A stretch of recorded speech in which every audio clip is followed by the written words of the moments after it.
হ্যাঁ গাইস, আসসালামু আলাইকুম। তো চলে আসলাম আমি আমার ঈদ এলাকাতে, ঈদ বাটাতে। তো আপনাদেরকে আমি এখন দেখাবো এখানে কোন ফলটি জন্মাচ্ছে। আসুন আমার সাথে।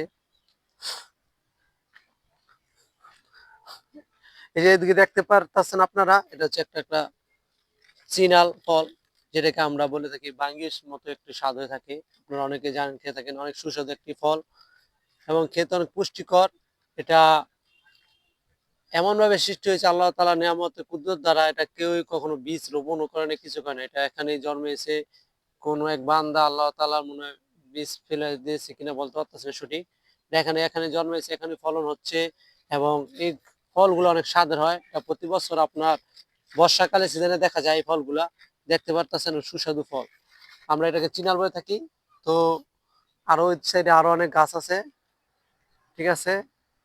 তো আপনারা আসবেন আমাদের এলাকাতে, দেখে যাবেন জাতের ফল গাছ আছে।